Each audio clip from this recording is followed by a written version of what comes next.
ವಿಶೇಷ ಕಾರ್ಯಕ್ರಮಕ್ಕೆ ಮತ್ತೆ ಸ್ವಾಗತ. ಇನ್ನು ರಾಮನೂರು ಅಯೋಧ್ಯೆಯಲ್ಲಿ ರಾಮಲಲ್ಲಾನ ಪ್ರಾಣ ಪ್ರತಿಷ್ಠಾಪನೆ ಸಂಪನ್ನಗೊಂಡಿದೆ. ಈ ಮೂಲಕ ರಾಮ ಭಕ್ತರ ನೂರಾರು ವರ್ಷಗಳ ಕನಸೊಂದು ನನಸಾಗಿದೆ. ಈ ಕುರಿತಾದಂತ 25 ಸುದ್ದಿಯನ್ನ ಬನ್ನಿ ನೋಡ್ಕೊಂಬೋಣ ಶ್ರೀರಾಮೋತ್ಸವ ಟಾಪ್ 25 ನಲ್ಲಿ. ಅಯೋಧ್ಯೆಯ ಪುಣ್ಯಭೂಮಿಯಲ್ಲಿ ಬಾಲರಾಮನ ಪ್ರಾಣ ಪ್ರತಿಷ್ಠಾಪನೆ ಬಹಳ ಅದ್ದೂರಿಯಾಗಿ ನೆರವೇರಿದೆ. ಪ್ರಧಾನಮಂತ್ರಿ ನರೇಂದ್ರ ಮೋದಿ ನೇತೃತ್ವದಲ್ಲಿ ಸಕಲ ವಿಧಿವಿಧಾನಗಳನ್ನು ನೆರವೇರಿಸಲಾಗಿದೆ. ಪೂರ್ವ ನಿಗದಿಯಂತೆ 12:20 ಶುಭ ಮುಹೂರ್ತದಲ್ಲಿ ರಾಮಲಲ್ಲಾ ಕಲ್ಲಿನ ವಿಗ್ರಹಕ್ಕೆ ಪ್ರಾಣ ಪ್ರತಿಷ್ಠಾಪನಾ ಕಾರ್ಯವನ್ನ ನೆರವೇರಿಸಲಾಗಿದೆ. ಆಚಾರ್ಯ ಗಣೇಶ್ವರ್ ದ್ರಾವಿಡ್ ಹಾಗೆ ಆಚಾರ್ಯ ಲಕ್ಷ್ಮೀಕಾಂತ್ ದೀಕ್ಷಿತ್ ನೇತೃತ್ವದಲ್ಲಿ ಇವತ್ತು ಪ್ರಾಣ ಪ್ರತಿಷ್ಠಾಪನೆಯ ಪೂಜೆ ನೆರವೇರಿದೆ. ಇಬ್ಬರ ಮಾರ್ಗದರ್ಶನದಲ್ಲಿ 121 ಮಂದಿ ವೈದಿಕ ಆಚಾರ್ಯರು ವಿಧಿವಿಧಾನವನ್ನ ನೆರವೇರಿಸಿದ್ದಾರೆ. ಹಾಗೆ ಈ ಎಲ್ಲ ಪೂಜಾ ವಿಧಿವಿಧಾನಗಳ ನೇತೃತ್ವವನ್ನು ಪ್ರಧಾನಿ ಮೋದಿ ವಹಿಸಿದ್ದರು. ಪ್ರಧಾನಿ ನರೇಂದ್ರ ಮೋದಿ ಬಾಲರಾಮನ ಪ್ರಾಣ ಪ್ರತಿಷ್ಠಾಪನೆಯ ವಿಧಿವಿಧಾನದ ನೇತೃತ್ವವನ್ನು ವಹಿಸಿದ್ದರು. ಪ್ರಧಾನಿ ಮೋದಿಗೆ ರಾಷ್ಟ್ರೀಯ ಸ್ವಯಂ ಸೇವಕ ಸಂಘದ ಮುಖ್ಯಸ್ಥ ಮೋಹನ್ ಭಾಗವತ್ ಹಾಗೆ ಉತ್ತರ ಪ್ರದೇಶದ ಮುಖ್ಯಮಂತ್ರಿ ಯೋಗಿ ಆದಿತ್ಯನಾಥ್ ಸಾಥ್ ನೀಡಿದರು. ಇನ್ನು ರಾಮನೂರಿನಲ್ಲಿ ತಲೆ ಎತ್ತಿರುವಂತಹ ಭವ್ಯ ರಾಮ ಮಂದಿರದಲ್ಲಿ ಬಾಲರಾಮನ ಪ್ರಾಣ ಪ್ರತಿಷ್ಠಾಪನೆ ಆಗ್ತಾ ಇದ್ದ ಹಾಗೆ ಮಂದಿರದ ಆವರಣದಲ್ಲಿ ನೆರೆದಿದ್ದಂತ ಗಣ್ಯರು ರಾಮ ಭಕ್ತರ ಶೋದ್ಗಾರ ಮುಗಿಲು ಮುಟ್ಟಿತ್ತು. ಇನ್ನು ಇದೇ ವೇಳೆ ರಾಮ ಮಂದಿರಕ್ಕೆ ಸೇನಾ ವಿಮಾನದ ಮುಖೇನವಾಗಿ ಪುಷ್ಪ ವೃಷ್ಟಿಯನ್ನ ನೀಡಲಾಯಿತು. ರಾಮನ ಪ್ರಾಣ ಪ್ರತಿಷ್ಠಾಪನೆಯ ಹಿನ್ನೆಲೆಯಲ್ಲಿ ರಾಮಭೂಮಿ ಅಯೋಧ್ಯೆ ದೇವನಗರಿಯಾಗಿ ಬದಲಾಗಿತ್ತು. ಬೀದಿ ಬೀದಿಯಲ್ಲೂ ರಾಮನಾಮ ಅನುಕರಣಿಸ್ತಾ ಇತ್ತು. ಭವ್ಯವಾಗಿ ತಲೆ ಎತ್ತಿರುವಂತಹ ರಾಮ ಮಂದಿರ ವಿದ್ಯುತ್ ದೀಪಾಲಂಕಾರ ಬಗೆ ಬಗೆಯ ಹೂವುಗಳ ಅಲಂಕಾರದಿಂದ ಕಂಗೊಳಿಸ್ತಾ ಇತ್ತು. ಹಾಗೆ ಕಳೆದ 1 ವಾರದಿಂದಲೂ ರಾಮ ಮಂದಿರನಲ್ಲಿ ನಿರಂತರವಾಗಿ ಪೂಜೆ ಪುನಸ್ಕಾರಗಳು ನಡೀತಾ ಇವೆ. ಇನ್ನು ಪ್ರಾಣ ಪ್ರತಿಷ್ಠಾಪನೆಯ ಮೊದಲ ಹಂತ ಬಾಲರಾಮ ಮೂರ್ತಿ ಶೋಭಾಯಾತ್ರೆ ನಡೆಸೋದಾಗಿತ್ತು. ಇದು ಜನವರಿ 17ನೇ ತಾರೀಕಿನಂದು ನಡೆದಿತ್ತು. ಗಣೇಶನ ಪೂಜೆ, ಬಾಲರಾಮ ಮೂರ್ತಿಯ ಶುದ್ಧೀಕರಣ, ರಾಮನ ಮೂರ್ತಿಗೆ ವಿವಿಧ ರೀತಿಯಾದಂತಹ ಪೂಜಾ ಕೈಂಕರ್ಯಗಳನ್ನು ಕೂಡ ನಡೆಸಲಾಗಿತ್ತು. ಹೀಗೆ ಕಳೆದೊಂದು ವಾರದಿಂದ ನಿರಂತರವಾಗಿ ವಿಧಿವಿಧಾನಗಳನ್ನು ನಡೆಸಲಾಗಿತ್ತು. ಹಾಗೆ ವಾರಗಳ ಕಾಲ ಪೂಜೆ ಪುನಸ್ಕಾರ ನಡೆದರೂ ಪ್ರಾಣ ಪ್ರತಿಷ್ಠಾಪನೆ ಕೇವಲ 84 ಸೆಕೆಂಡ್ಗಳಲ್ಲಿ ನಡೆಸಲಾಗಿದೆ. ಈ 84 ಸೆಕೆಂಡ್ಗಳು ತುಂಬಾನೇ ವಿಶೇಷವಾಗಿತ್ತು. ಮಧ್ಯಾಹ್ನ 12:29:08 ನಿಂದ 12:30:32 ನಡುವಿನ ಅಭಿಜಿತ್ ಮುಹೂರ್ತದಲ್ಲಿ ಪ್ರಾಣ ಪ್ರತಿಷ್ಠಾಪನೆಯನ್ನ ನೆರವೇರಿಸಲಾಯಿತು. ಇನ್ನು ರಾಮನ ಪ್ರಾಣ ಪ್ರತಿಷ್ಠಾಪನೆ ಹಿನ್ನೆಲೆಯಲ್ಲಿ ಪ್ರಧಾನಿ ಮೋದಿ ಕಳೆದ ವಾರದಲ್ಲಿ ವಿವಿಧ ದೇವಾಲಯಗಳಿಗೂ ಕೂಡ ಭೇಟಿ ನೀಡಿದ್ದರು. ರಾಮನ ಹೆಜ್ಜೆ ಗುರುತುಗಳಿರುವಂತಹ ದೇವಾಲಯಗಳಲ್ಲಿ ಪೂಜೆ ಪುನಸ್ಕಾರ ಸಲ್ಲಿಸಿದ್ದರು. ಮಹಾರಾಷ್ಟ್ರದ ನಾಸಿಕ್, ಆಂಧ್ರಪ್ರದೇಶದ ಲೇಪಾಕ್ಷಿ, ಕೇರಳದ ತ್ರಿಪಯಾರ್ ಹಾಗೆ ತಮಿಳುನಾಡಿನ ರಂಗಸ್ವಾಮಿ ಜೊತೆಗೆ ರಾಮೇಶ್ವರಂ, ಧನುಷ್ಕೋಟಿಯ ಕೋದಂಡರಾಮಸ್ವಾಮಿಯ ದರ್ಶನವನ್ನ ಪಡೆದುಕೊಂಡಿದ್ದರು. ರಾಮನೂರು ಅಯೋಧ್ಯೆಯಲ್ಲಿ ಸೆಲೆಬ್ರಿಟಿಗಳ ದಂಡೆ ನೆರೆದಿತ್ತು. ನಟರಾದಂತಹ ಅಮಿತಾಬ್ ಬಚ್ಚನ್, ಅಭಿಷೇಕ್ ಬಚ್ಚನ್, ಸೋನು ನಿಗಮ್, ಧನುಷ್, ಅನುಪಮ್ ಖೇರ್, ರಿಷಬ್ ಶೆಟ್ಟಿ, ಕಂಗನಾ ರನೌತ್, ವಿವೇಕ್ ಒಬೆರಾಯ್, ಚಿರಂಜೀವಿ, ರಾಮ್ ಚರಣ್ ಸೇರಿದ ಹಾಗೆ ಹಲವಾರು ನಟ ನಟಿಯರು ಅಯೋಧ್ಯೆಯ ರಾಮ ಪ್ರತಿಷ್ಠಾಪನಾ ಕಾರ್ಯಕ್ರಮದಲ್ಲಿ ಭಾಗಿಯಾಗಿದ್ದರು. ಇನ್ನು ರಾಮಲಲ್ಲಾನ ಪ್ರಾಣ ಪ್ರತಿಷ್ಠಾಪನೆಗೋಸ್ಕರ ಅಯೋಧ್ಯೆಗೆ ರಾಜಕಾರಣಿಗಳ ದಂಡೆ ಆಗಮಿಸಿದೆ. ಮಾಜಿ ಪ್ರಧಾನಿ ಎಚ್.ಡಿ. ದೇವೇಗೌಡ, ಆರ್ಎಸ್ಎಸ್ ಮುಖಂಡ ಮೋಹನ್ ಭಾಗವತ್, ಯುಪಿ ಸಿಎಂ ಯೋಗಿ ಆದಿತ್ಯನಾಥ್, ಚಂದ್ರಬಾಬು ನಾಯ್ಡು ಸೇರಿದ ಹಾಗೆ ಹಲವು ನಾಯಕರು ಆಗಮಿಸಿದ್ದರು. ಬಾಬಾ ರಾಮದೇವ್, ವೀರೇಂದ್ರ ಹೆಗಡೆ, ನಿರ್ಮಲಾನಂದನಾಥ ಶ್ರೀಗಳು, ಅನಿಲ್ ಅಂಬಾನಿ ಸೇರಿ ಹಲವು ಗಣ್ಯರು ಭಾಗಿಯಾಗಿದ್ದರು.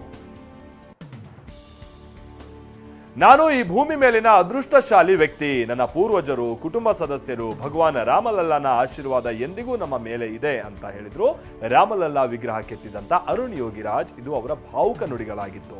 ಕೆಲವೊಮ್ಮೆ ನಾನು ಕನಸಿನ ಲೋಕದಲ್ಲಿದ್ದೀನಾ ಅಂತ ನನಗೆ ಅನ್ನಿಸ್ತಾ ಇದೆ ಅಂತಾನೂ ಕೂಡ ಹೇಳಿದ್ರು. ಇನ್ನು ಅಯೋಧ್ಯೆಯ ರಾಮ ಪ್ರಾಣ ಪ್ರತಿಷ್ಠಾಪನಾ ಕಾರ್ಯಕ್ರಮಕ್ಕೆ ಬಿಜೆಪಿಯ ಹಿರಿಯ ನಾಯಕ ಎಲ್.ಕೆ. ಅಡ್ವಾಣಿ ಗೈರಾಗಿದ್ದಾರೆ. ಪ್ರಾಣ ಪ್ರತಿಷ್ಠಾಪನೆಗೆ ಅಡ್ವಾಣಿ ಅವರನ್ನ ಟ್ರಸ್ಟ್ ಬರಬೇಡಿ ಅಂತ ಮನವಿ ಮಾಡಿತ್ತು ಅನ್ನುವಂಥ ವಿಚಾರ ಮೊದಲಿಗೆ ಬಹಳ ಚರ್ಚೆಗೆ ಕಾರಣ ಆಗಿತ್ತು. ಬಳಿಕ ಅಡ್ವಾಣಿ ಅವರನ್ನ ಕಾರ್ಯಕ್ರಮಕ್ಕೆ ಆಹ್ವಾನಿಸಲಾಗಿತ್ತಾದರೂ ಅನಾರೋಗ್ಯದ ನೆಪವೊಡ್ಡಿ ಅಡ್ವಾಣಿ ಇವತ್ತು ಗೈರಾಗಿದ್ರು. ಈ ಹಿಂದೆ ಅಡ್ವಾಣಿ ದೇಶದಾದ್ಯಂತ ರಾಮರಥ ಯಾತ್ರೆಯನ್ನು ನಡೆಸಿದ್ದಂಥದ್ದನ್ನ ನಾವು ನೆನಪಿಸಿಕೊಳ್ಬಹುದು. ಇನ್ನು ರಾಮನ ಹಬ್ಬ ಕೇವಲ ರಾಮ ಮಂದಿರದಲ್ಲಷ್ಟೇ ಅಲ್ಲ, ರಾಜ್ಯದ ಬೀದಿಗಳು ರಾಮ ಮಾರ್ಗವಾಗಿದ್ವು. ಬೆಂಗಳೂರಿನ ರಾಮ ಮಂದಿರ, ಮಾರುತಿ ಮಂದಿರಗಳಲ್ಲಿ ಅಲಂಕಾರ, ಅಭಿಷೇಕ, ಶ್ರೀರಾಮನ ತಾರಕ ಹೋಮ ನಡೀತು. ಮಹಾಲಕ್ಷ್ಮಿ ಲೇಔಟ್ ಮೈದಾನದಲ್ಲಿ ರಾಮ ಮಹಾತಾರಕ ಯಾಗ ನಡೀತು. 300 ಪುರೋಹಿತರ ನೇತೃತ್ವದಲ್ಲಿ ನಡೆದಂತ ನೂರಾರು ಭಕ್ತರು ಆ ಕಾರ್ಯಕ್ರಮದಲ್ಲಿ ಭಾಗಿಯಾಗಿ ರಾಮನ ಕೃಪೆಗೆ ಪಾತ್ರರಾದರು.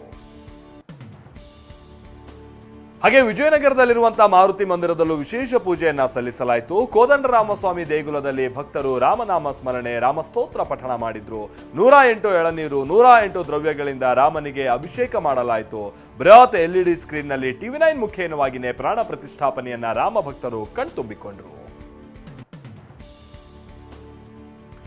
ಹಾಗೆ ಮೈಸೂರಿನ ಅರಮನೆಯ ಕೋಟೆ ಆಂಜನೇಯ ಸ್ವಾಮಿ ದೇವಸ್ಥಾನದಲ್ಲಿ ಕೋಟಿ ಬತ್ತಿ ದೀಪವನ್ನ ಬೆಳಗಿಸಿ ಪೂಜೆಯನ್ನ ಸಲ್ಲಿಸಲಾಯಿತು. ಇಡೀ ಮೈಸೂರು ರಾಮಮಯವಾಗಿತ್ತು. ಹಾಗೆ ವಿಗ್ರಹ ಶಿಲೆ ಸಿಕ್ಕಿದ್ದಂತ ಪುಣ್ಯ ಸ್ಥಳದಲ್ಲೂ ರಾಮ ಮಂದಿರ ನಿರ್ಮಾಣಕ್ಕೆ ಪೂಜೆ ನಡೆಯಿತು. ಅಂದ್ರೆ ಭೂಮಿ ಪೂಜೆ. ಬಾಲರಾಮನ ಮೂರ್ತಿ ಕೆತ್ತಿದಂತ ಅರುಣ್ ಯೋಗಿರಾಜ್ ಮನೆ ಮುಂದೆನೂ ಕೂಡ ಮೂರ್ತಿ ಅನಾವರಣ ಕಾರ್ಯಕ್ರಮ ಇವತ್ತು ನಡೆಯಿತು. ಹಾಗೆ ಕುಂದಾನಗರಿ ಬೆಳಗಾವಿಯಲ್ಲೂ ರಾಮನಾಮ ಪಠಣೆ ಜೋರಾಗಿ ನಡೆಯಿತು. ರಾಮ ಸೀತೆ ಭಾವಚಿತ್ರದೊಂದಿಗೆ ಬೃಹತ್ ಮೆರವಣಿಗೆ ಮಾಡಲಾಯಿತು. ದಕ್ಷಿಣ ಕಾಶಿ ಎಂದೇ ಪ್ರಸಿದ್ಧ ಪಡೆದಿರುವಂತಹ ಕಪಿಲೇಶ್ವರ ಮಂದಿರದಲ್ಲಿ ವಿಶೇಷ ಪೂಜೆ ನಡೆಯಿತು. TV9 ಕನ್ನಡದಲ್ಲಿ ಶ್ರೀರಾಮನ ದರ್ಶನ ಆಗ್ತಾ ಇದ್ದ ಹಾಗೆ ಸ್ಥಳೀಯರು ಚಾನೆಲ್ಗೂ ಆರತಿಯನ್ನ ಬೆಳಗಿ ಭಕ್ತಿ ಪರವಶರಾದರು. ಹುಬ್ಬಳ್ಳಿಯ ಶ್ರೀರಾಮ ಮಂದಿರದಲ್ಲಿ ಪಂಚಾಮೃತ ಅಭಿಷೇಕ ಮಾಡಿ ಭಕ್ತಿಯನ್ನ ಸಮರ್ಪಣೆ ಮಾಡಲಾಯಿತು. ರಾಮ ಭಕ್ತರು ನಿರಂತರವಾಗಿ 48 ಗಂಟೆಗಳ ಕಾಲ ರಾಮ ಜಪವನ್ನ ಮಾಡಿದ್ದಾರೆ.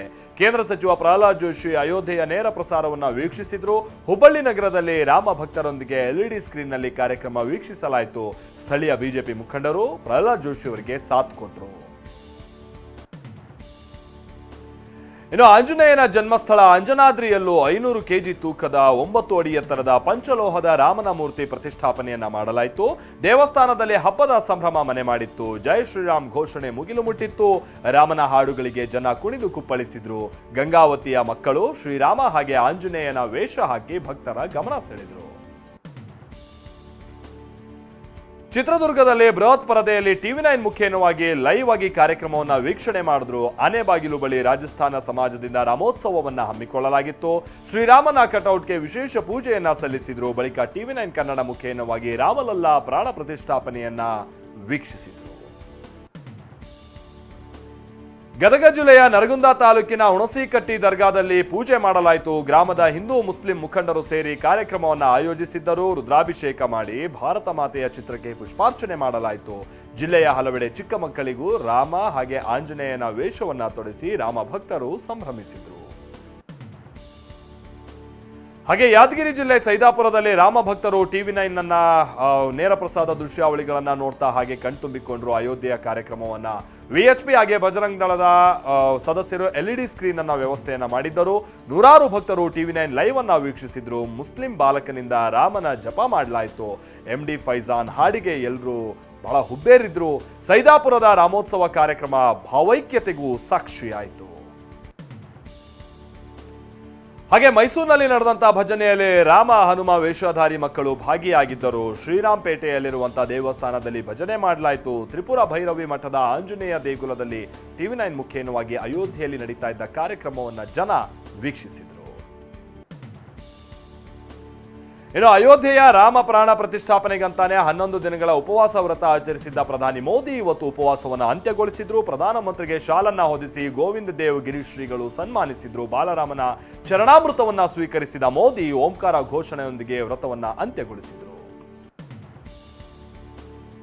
ಹಾಗೆ ಯಾದಗಿರಿ ಜಿಲ್ಲೆ ಸೈದಾಪುರದಲ್ಲಿ ಮುಸ್ಲಿಂ ಬಾಲಕ ರಾಮನ ಜಪ ಮಾಡಿದ್ರು. MD ಫೈಜಾನ್ ಹಾಡಿಗೆ ನಾವು ಈಗ ತಾನೇ ಹೇಳಿದಾಗೆ ಎಲ್ಲರೂ ಕೂಡ ಹುಬ್ಬೇರಿಸಿದ್ರು. ಒಂದು ಭಾವೈಕ್ಯತೆಗೆ ಈ ಕಾರ್ಯಕ್ರಮ ಸಾಕ್ಷಿಯಾಯಿತು. ಇನ್ನು ನಟಿ ರಾಧಿಕಾ ಅವರ ಮನೆಯಲ್ಲೂ ರಾಮೋತ್ಸವವನ್ನು ಆಚರಿಸಲಾಯಿತು. ಶ್ರೀರಾಮನ ಹಾಡಿಗೆ ರಾಧಿಕಾ ನೃತ್ಯ ಮಾಡಿದ್ರು. ರಾಮ್ ಸಿಯಾ ರಾಮ್ ಹಾಡಿಗೆ ರಾಧಿಕಾ ನೃತ್ಯ ಮಾಡಿರುವಂತಹ ವಿಡಿಯೋವನ್ನ ಅವರು ಸೋಷಿಯಲ್ ಮೀಡಿಯಾದಲ್ಲಿ ಹಂಚಿಕೊಂಡಿದ್ದಾರೆ.